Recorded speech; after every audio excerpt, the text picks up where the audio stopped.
முக்கிய செய்தி. தஞ்சை, கரூர் உள்ளிட்ட இடங்களில் நடந்த கொலை சம்பவங்களுக்கு எடப்பாடி பழனிசாமி கண்டனம் தெரிவித்திருக்கிறார். இது பற்றிய கூடுதல் விவரங்களை வழங்குவதற்காக செய்தியாளர் சாமுவேல் எபினேசர் இணைப்பில் இருக்கிறார். சாமுவேல், விவரங்கள் என்ன, சொல்லுங்க.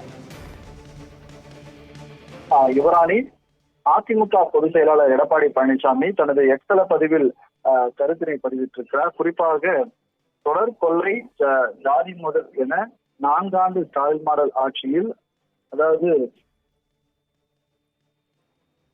சவக்குழிக்கு சென்ற சட்ட ஒழுங்கு என்று அவர் தனது எக்ஸல பதிப்பில் தெரிவித்திருக்கிறார். குறிப்பாக இந்த 4 ஆண்டு திமுக ஆட்சியில் சட்ட ஒழுங்கு சவக்கிடத்திற்கு சென்றதுதான் சாட்சி என அவர் எக்ஸல பதிவில் தெரிவித்திருக்கிறார். இது மட்டுமல்லாமல் ஸ்டாலின் மாடல் திமுக ஆட்சியில் கடந்த 24 மணி நேரத்தில் மட்டும் வந்த சில செய்திகள் என அவர் குறிப்பிட்டிருக்கக்கூடிய செய்திகள் பார்த்தோமானால், தஞ்சை மாவட்டம் பட்டுக்கோட்டை அருகே பாஜக பெண் நிர்வாகி சரபரையாக மர்ம நபர்களால் தலை துண்டிக்கப்பட்டு கொடூரமான கொலை செய்யப்பட்ட சம்பவமும், இதைத் தொடர்ந்து திருப்பத்தூர், அதாவது குத்தாங்குப்பம் ஆகிய பகுதியில், அதாவது கிணற்றில் கல்லால் கட்டப்பட்ட நிலையில் மூதாட்டி சடலம் கண்டுபிடிப்பு மற்றும் அதே போல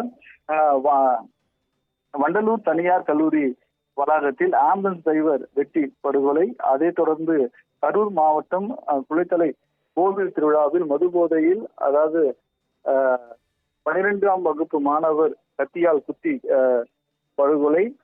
இதை தொடர்ந்து புதுக்கோட்டை மாவட்டம் வன்கட்டியில் இரு ஜாதி இடையே மோதல் என இந்த மோதல் காரணமாக 5 பேருக்கும் மேலாக அறிவால் வெட்டு ஆகிய சம்பவங்களானது தமிழகத்தில் அரங்கேறி இருப்பதாகவும் அவர் குறிப்பிட்டிருக்கிறார். இதைத் தொடர்ந்து நாளையோடு ஸ்டாலின் மாடல் ஆட்சியை பொறுப்பேற்று 4 ஆண்டு நிறைவு செய்திருக்கக்கூடிய நிலையில் தற்பொழுது, அதாவது ஒவ்வொரு நாளும் இப்படி கொலை, கொள்ளை, கலவரம் என சமூகத்தில் இது போன்ற பல்வேறு சமூக விரோத செயல்கள் தான் வருகிறதாகவும் அவர் தனது எக்ஸல பதிவில் தெரிவித்திருக்கிறார். இது மட்டுமல்லாமல் நாளை தினம் இந்த 4 ஆண்டு சாதனை என வீடியோ ஷூட்டிங்க்கு ரெடியாகி நாளை தினம் ஒரு வீடியோ ஆனது வெளியாகப்படும் எனவும் எடப்பாடி பழனிசாமி தற்போது தனது எக்ஸல பதிப்பின் வாயிலாக தெரிவித்திருக்கிறார். இது மட்டுமல்லாமல் தி டைரக்டர் என்று ஆங்கில படத்தின் ஹீரோவுக்கு ஸ்டாலினுக்கும் பெரிய வித்தியாசம் இல்லை என்றும், அதே போல தனது ஆட்சியில் பெரிய